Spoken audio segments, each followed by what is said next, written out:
Personalmente, prefiero trabajar en casa. Bueno, o en una biblioteca, si es necesario. No entiendo por qué la gente se somete a tantas incomodidades y molestias trabajando en cafeterías. Cuando las cafeterías aparecieron, la gente iba allí porque físicamente no podía preparar café en sus casas. No tenían los materiales ni las comodidades necesarias. Hoy vamos a hablar sobre el café y los lugares donde se toma. Probablemente piensen, ¿qué nos podría contar de nuevo sobre el café? Pero sí, hice una investigación y encontré 7 datos muy interesantes y poco conocidos sobre el café. Espero sorprender incluso a un experto en café. Comencemos. El ser humano descubrió el café hace tanto tiempo, que ni siquiera podemos decir con certeza cuándo fue. Basta con decir que el café nació en la misma tierra donde supuestamente nació la humanidad. Sí, en África. Allí, en Etiopía, todavía crece la mayor cantidad de variedades silvestres de café. Los científicos rastrearon de dónde vino el café y luego se propagó por el mundo, de Etiopía, ya que en todos los demás lugares donde ahora crece el café, la variedad genética es mucho menor, lo que indica que todo el café que crece en esas regiones proviene de unos pocos arbustos traídos allí por los seres humanos. Según una leyenda popular, la historia del café como bebida comienza con un pastor etíope llamado Kaldi, quien un día irrumpió en un monasterio. Recordemos que Etiopía es uno de los países cristianos más antiguos, así que Kaldi irrumpió en un monasterio cristiano, gritando que había hecho un gran descubrimiento. Notó que sus cabras, al comer bayas rojas de un arbusto, se volvían tan felices y energéticas que comenzaban a bailar. Kaldi probó las bayas él mismo y ahora estaba tan feliz y lleno de energía que quería contarle a todo el mundo sobre la maravillosa planta que había descubierto. Los monjes, al ver por primera vez a una persona estimulada por la cafeína, pensaron inmediatamente que era obra del diablo y arrojaron las bayas al fuego. Pero de los granos que se quemaban comenzó a esparcirse un aroma tan maravilloso que los monjes cambiaron de idea y trataron de salvar los intrigantes granos, arrojándolos al agua. El líquido resultante también adquirió un aroma maravilloso, sin perder su capacidad de hacer bailar a las cabras, pastores y monjes. Y así se inventó el café. La única pizca de verdad en esta leyenda es que algunas culturas realmente usaban cabras para probar la comestibilidad de hierbas, vegetales y frutas desconocidas. Las cabras son conocidas por su capacidad de comer todo lo que se les da, y los seres humanos las usaban como los primeros animales de prueba. Todo lo demás en esta historia es puro cuento. Ya se sabe que las personas que conocían las propiedades del café no lo preparaban, sino que simplemente comían las bayas, e incluso después, cuando los molían, hacían algo parecido a barras energéticas, hechas con miel. Pero, si alguna vez alguno de ustedes intentó masticar granos de café, saben lo duros que son. Y en algún momento, las personas comenzaron a tostarlos, y luego a remojarlos en agua para ablandarlos. Y así, poco a poco, apareció la bebida del café. A finales del siglo XV, los comerciantes bereberes ya suministraban café africano de forma constante a Yemen. El puerto yemení de Moca se convirtió en el centro mundial de importación de café, y la antigua variedad tradicional de café comenzó a llamarse arábica, aunque, estrictamente hablando, es originaria de África y no de Arabia. Dato número 1. La bebida que ahora se llama moca, o café con chocolate, recibió su nombre debido a un error. El café de Yemen en realidad a veces tenía un ligero aroma a chocolate, pero nunca se añadía chocolate al café allí, porque no crecía en esa región. El chocolate, o más bien, el cacao, fue traído de América a Italia en el siglo XVII y allí, en Turín, comenzaron a añadirlo al café con leche. Fue solo en el siglo XX cuando esta bebida comenzó a llamarse café moca. Los místicos islámicos, llamados sufíes, fueron los primeros entusiastas del café. Es notable que todos los místicos, independientemente de su nacionalidad y religión, aman la noche y las actividades nocturnas. Los sufíes no fueron la excepción. Practicaban largos periodos de vigilia nocturna, además de ser parte de esas sectas estáticas que disfrutaban de poner su cuerpo en un estado exaltado, fusionándose con Dios. No es sorprendente que el café rápidamente se volviera indispensable para los sufíes, y los derviches difundieron rápidamente el café por todo el mundo islámico. A principios del siglo XVI, el café ya era bien conocido en Egipto y el norte de África, así como en Asia Menor, y ocupó un lugar especial en el estilo de vida de los musulmanes ortodoxos. Dado que el alcohol está prohibido en el Islam, el café se convirtió en una bebida alternativa que reunía a los amigos, favoreciendo largas conversaciones y, en general, la vida secular fuera de casa. En ese entonces, el café se preparaba de la manera que ahora conocemos como al estilo turco. Primero se tuestan los granos, luego se muelen y se trituran en un mortero, los molinillos manuales llegaron después. Y luego se vierte agua y se hierve en un pequeño caldero. Aunque no es un proceso complicado, era difícil para los habitantes de las ciudades, que no siempre tenían cocina, por lo que preferían ir a beber café a establecimientos especiales o cafeterías que pronto adquirieron gran importancia en la cultura de las grandes ciudades ilustradas.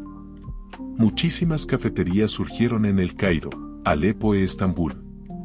El entusiasmo de los musulmanes por el café era tan grande que incluso se decía que el profeta Mahoma había otorgado personalmente el café a los fieles como una bendita alternativa al vino. Las cafeterías se abrían, como ahora, cerca de universidades, porque en el siglo XVI los estudiantes también tenían la tendencia de estudiar por la noche y fuera de casa. Las cafeterías rápidamente se convirtieron en centros de discusiones, tanto científicas como políticas, lugares de libre intercambio de ideas y de debate. El café excitaba las mentes y fomentaba la disidencia. Así comenzó la historia de los intentos de prohibir el café. El primer intento de prohibir el café y cerrar las cafeterías ocurrió en la Meca en 1511. Cuando el Tribunal Teológico de la ciudad emitió una fatua condenando al café como una bebida que alteraba la conciencia y, por lo tanto, estaba prohibida por el Corán. Cabe señalar que la palabra café proviene del árabe agua, que significaba vino. Es muy probable que la analogía entre el café y el vino en el idioma no surgiera por la similitud de sus efectos en las personas, sino porque ambos son de color muy oscuro. Y la palabra originalmente se refería a una bebida muy oscura. Sin embargo, para los teólogos, el simple hecho de que el café estuviera asociado con focos de pensamiento libre fue suficiente, por lo que rápidamente lo equipararon con el alcohol y lo prohibieron. Pero esta prohibición no duró mucho. Si bebes café, entiendes perfectamente lo difícil que es renunciar a él y lo fácil que es salir contra un gobernante que intenta prohibirlo. Así que las prohibiciones del café y las cafeterías no duraron mucho en ningún lugar, aunque periódicamente surgían de vez en cuando. Los intelectuales ortodoxos demostraban fácilmente que, a diferencia del vino prohibido por el Corán, que embrutecía el cerebro y empujaba a las personas a la indecencia, el café, por el contrario, aclaraba la mente y favorecía el estudio y la práctica de las ciencias. Además, un argumento poderoso a favor del café era su importancia económica, ya que a mediados del siglo XVI, los europeos, encabezados por los comerciantes venecianos, comenzaban a comprar café en los puertos turcos con gusto. Los italianos fueron probablemente los primeros europeos en probar el café. Pero no fue hasta mucho tiempo después que lo adoptaron como una bebida nacional. Los comerciantes venecianos, que tenían negocios en el Medio Oriente, trajeron consigo, junto con productos exóticos, la costumbre del café y la forma de vestir como los turcos. La Iglesia Católica miraba este entusiasmo por la cultura islámica con poca simpatía. Desde su punto de vista, el café era, sin lugar a dudas, una bebida satánica, con la que se trataba de seducir a los buenos católicos. En 1600, una delegación de obispos indignados se dirigió al Papa Clemente VIII pidiéndole que prohibiera esta mala bebida morisca. Para su sorpresa, al Papa Clemente le gustó el café y no lo prohibió, sino que lo bendijo. Al menos, eso es lo que afirman los italianos. Y los italianos sí que saben de café. En 1683, Viena llevaba 2 meses resistiendo a las tropas otomanas. Un traductor que había ascendido a comerciante, Jerzy František Kulczycki, se ofreció para infiltrarse en la ciudad sitiada, evitar el cerco de los turcos y traer refuerzos. Kulczycki logró sortear los puestos enemigos, llegar al duque y la ciudad fue liberada. Como recompensa, los vieneses le ofrecieron a Kulczycki llevarse lo que quisiera de los tesoros capturados en la retirada de los otomanos. Para sorpresa de todos, Kulczycki eligió varios sacos de un extraño grano verde, que pensaron que era comida para los caballos. Pero Kulczycki, políglota y viajero, sabía lo que era café, aún desconocido en Austria, en ese entonces, parte del Sacro Imperio Romano Germánico. Kulczycki abrió la primera cafetería en Viena y comenzó a servir café con leche y azúcar. Desde allí, el café vienés capuciner se difundió por toda Europa y se transformó en el conocido capuchino, café con espuma de leche, similar al color de los hábitos de los monjes capuchinos. Dato número 2. Cuando pides un capuchino en un lugar sofisticado, el barista puede preguntarte, ¿seco o húmedo? El capuchino seco contiene casi exclusivamente espuma de leche, mientras que el capuchino húmedo tiene más leche y un poco de espuma. Allí mismo, en Viena, comenzaron a filtrar el café, lo que produjo una pequeña revolución en la preparación de esta bebida. En general, existen exactamente 2 métodos básicos de preparación del café, por infusión y por filtración. La infusión, en la que el café se sumerge en agua y se deja reposar, sin importar el método, ya sea turco, prensa francesa, aeropress o cold brew, café frío. Toda el agua y todo el café están en contacto directo durante un tiempo. Este es el método más antiguo, más simple y más eficaz. Los viejos cafetales europeos eran una especie de tetera alta con un colador de porcelana incorporado, donde se ponía el café molido, se le echaba agua y se dejaba reposar. El método más nuevo de preparación de café es cuando el agua o el vapor de agua pasan a través del café que se encuentra sobre algún filtro. Es decir, el café no está en el agua, sino que el agua pasa a través del café. Este es el caso de los filtros cónicos, las cafeteras de goteo, la cucumella napolitana y las máquinas de espresso. En Oriente no se hacía así, este es un método nuevo. Los europeos inventaron formas de hacer pasar agua a través del café, reduciendo el tiempo de extracción y disminuyendo la amargura del café resultante. Los europeos exportaban café exclusivamente de Arabia, del puerto de Mocha. Y el Imperio Otomano, que en ese entonces controlaba el sur de la península arábiga, era muy consciente del valor comercial de este monopolio y vigilaba estrictamente. Es decir, todo el café, antes de ser vendido a Europa, se cocía o se tostaba, y luego se transportaba por mar en cajas en barcos de madera. Dato número 3. Existen 2 creencias persistentes sobre la relación entre el grado de tueste de los granos y la cantidad de cafeína en el café. Una de ellas es que las personas están convencidas de que el café más tostado, como el French Roast, por ejemplo, contiene más cafeína debido a que la bebida resultante es más rica en color y sabor. Otras personas creen lo contrario, que los granos más claros tienen más cafeína, ya que el proceso de tostado destruye las sustancias químicas, incluida la cafeína. Ninguna de estas 2 creencias es correcta. Resulta que el tostado no afecta significativamente la cantidad de cafeína en el café. Incluso el café más negro se tuesta solo durante unos 15 minutos a una temperatura mucho más baja que la que sería necesaria para destruir la cafeína. La diferencia insignificante en el contenido de cafeína se debe a que el café más tostado es más seco y aireado, más volátil, por lo que se obtiene un poco más de cafeína en el café con menos tueste. Pero esta diferencia es mínima. La principal diferencia está en el tipo de grano, así como en el método de preparación y la concentración de la bebida. La robusta contiene casi el doble de cafeína que la arábica. El café de preparación rápida tiene menos cafeína que el de preparación lenta. Y, por supuesto, cuanto mayor sea el volumen de café en relación con el volumen de agua, más fuerte será y más energía proporcionará. Afortunadamente, al principio, los europeos percibían el café casi como un medicamento, por lo que nadie era muy exigente con su sabor y aroma. El café curaba la melancolía, la indigestión e incluso, según algunos, la gota, el escorbuto, la viruela y el alcoholismo. Se vendía en farmacias a precios altísimos. Pero gradualmente el café dejó de considerarse como medicamento y empezó a consumirse por placer. Sin embargo, para ello, la Compañía Neerlandesa de las Indias Orientales tuvo que romper el monopolio de los otomanos.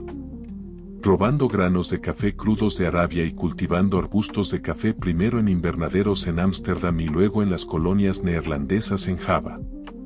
Pronto, Java asumió casi por completo el suministro al mercado europeo, y el café se convirtió en la bebida más democrática después de la cerveza. Probablemente esperas que ahora hable de Italia, la cuna del espresso, o de Francia, el país que se convirtió en sinónimo de café. Pero no. A finales del siglo XVII, el centro de la cultura del café en Europa fue, para tu sorpresa, el Reino Unido. Porque si Italia inventó el café, Gran Bretaña inventó las cafeterías. En Gran Bretaña, las cafeterías se convirtieron en nuevos centros de civilización, probablemente empujando a toda Europa hacia la era de la Ilustración. La primera cafetería inglesa se fundó en 1650 en Oxford.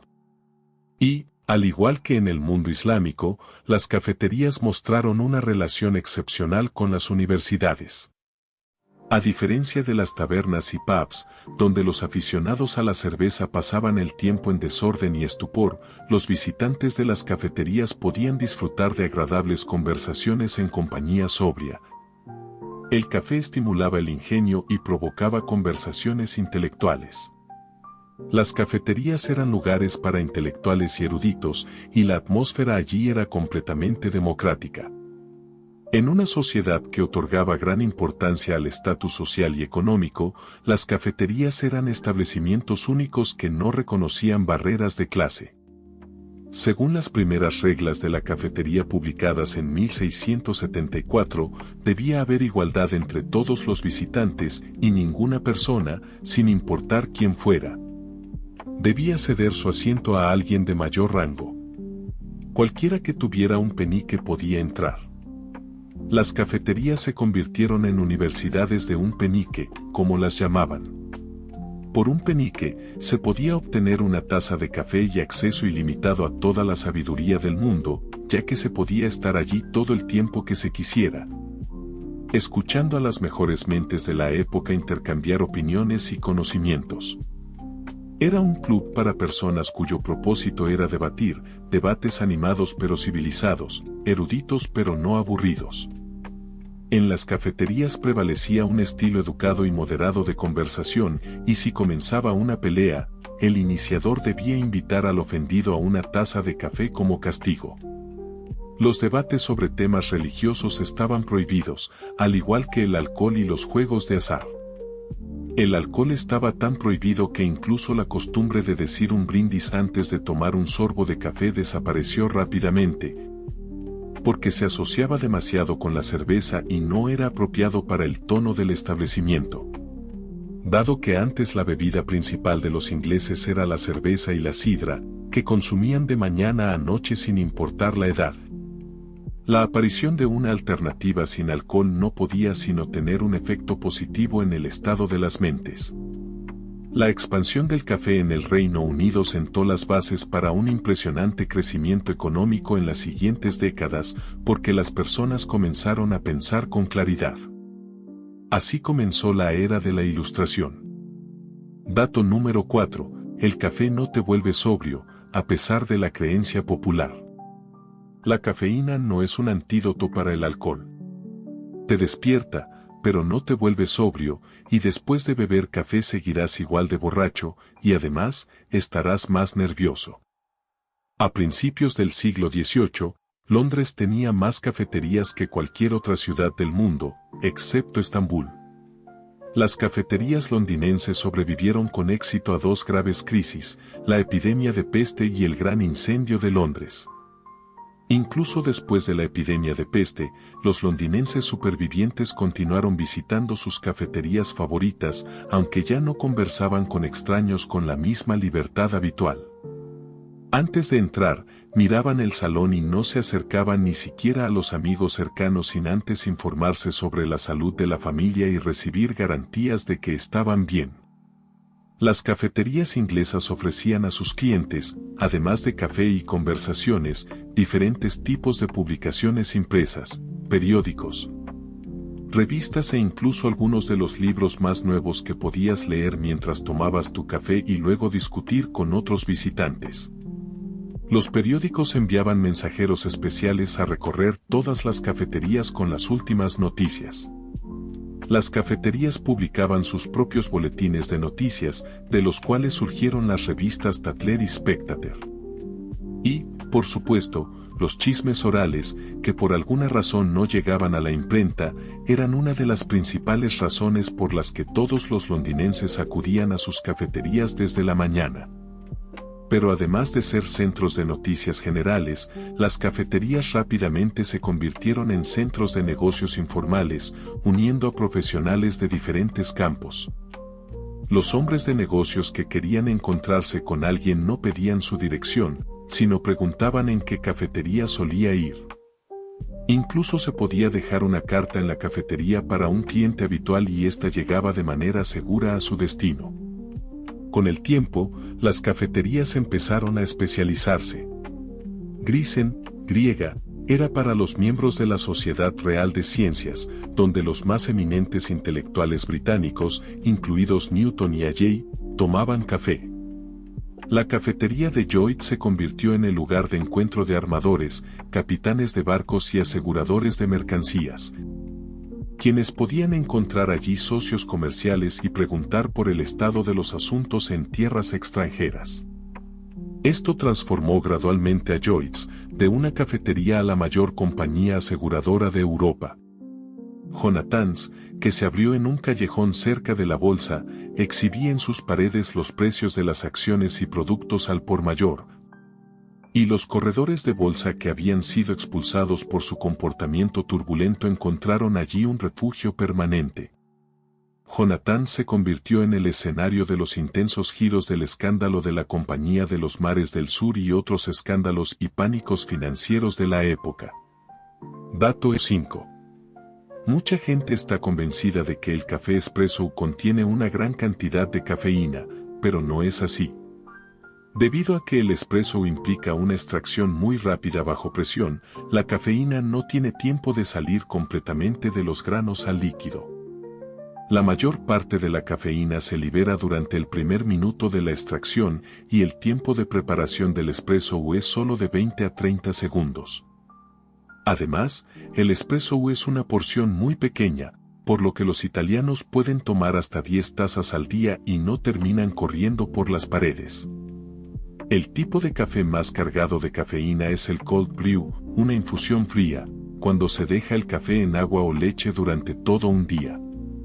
Hoy en día, entras a la red para conocer las noticias, ver anuncios de trabajo, charlar con amigos y desconocidos, comprar y vender cosas, recibir correos, escuchar cursos de ciencia, conocer chismes y nuevos chistes.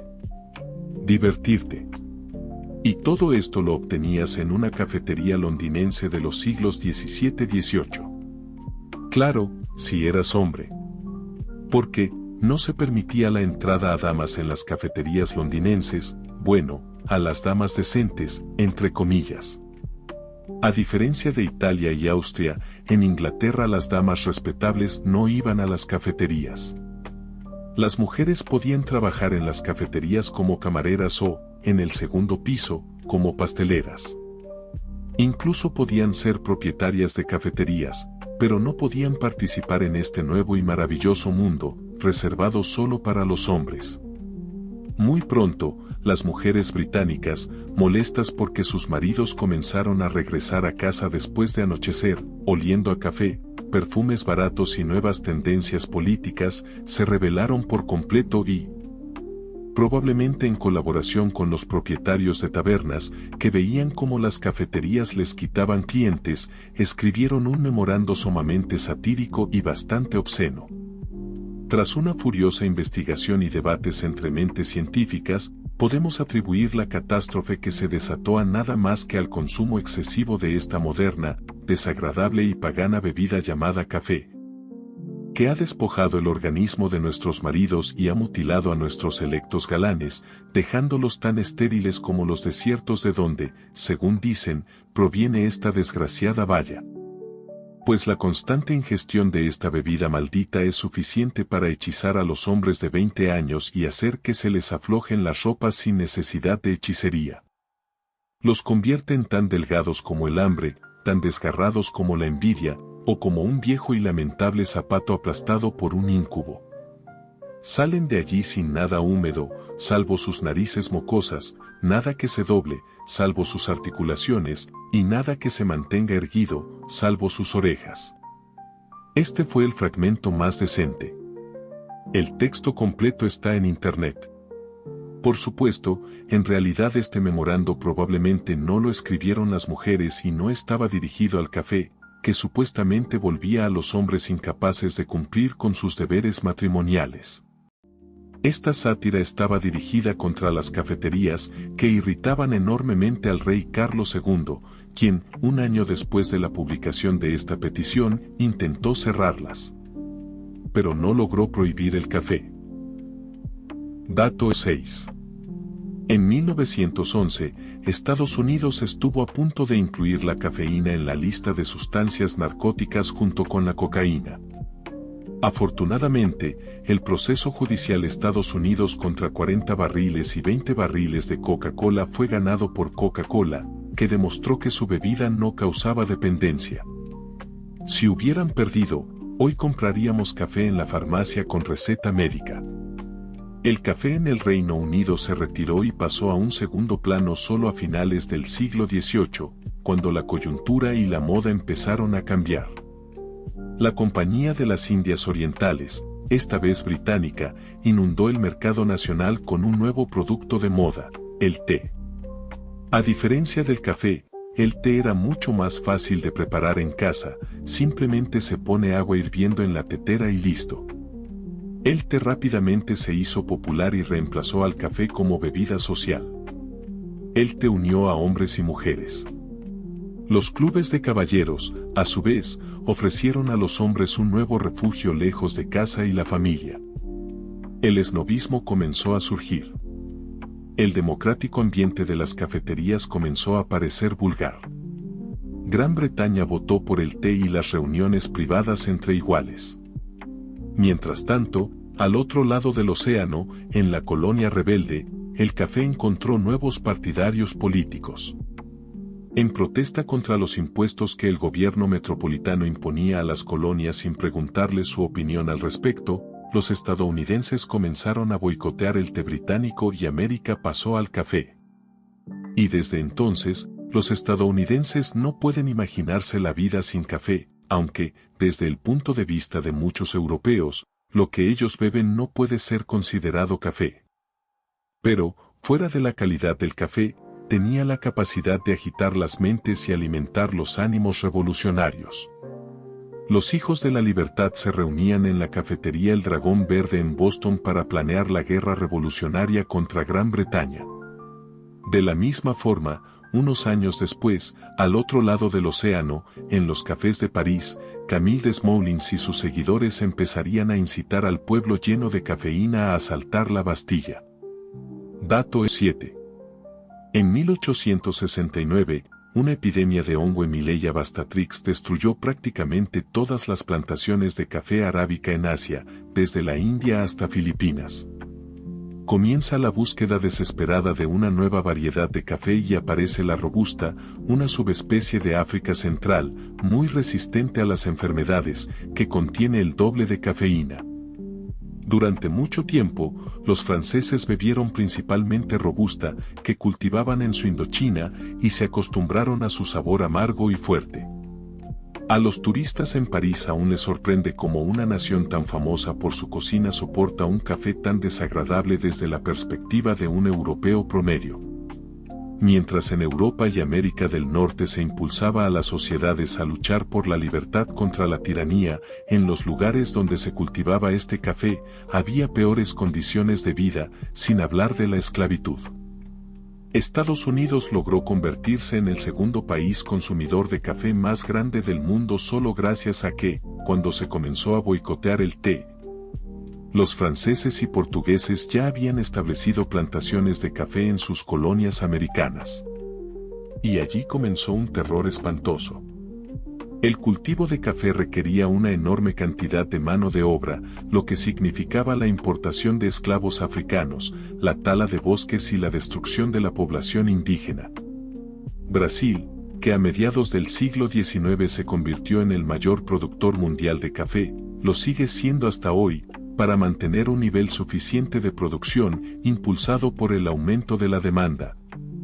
Importó 1,5 millones de esclavos africanos para trabajar en las plantaciones, en una época en la que todos los demás países ya estaban aboliendo y prohibiendo la esclavitud. En Brasil, la esclavitud duró mucho más tiempo, se abolió definitivamente solo en el año 1888. La economía y la política del café son un tema muy complejo, extenso y delicado. Requiere un enfoque mucho más serio y un estudio profundo. Podemos tratarlo en otro video. Y así, el café ha recorrido un largo camino desde sus humildes orígenes en Etiopía hasta convertirse en la bebida mundial que conocemos hoy. Las cafeterías, más que simples lugares para disfrutar una taza, se han transformado en centros de encuentro, creatividad e historia.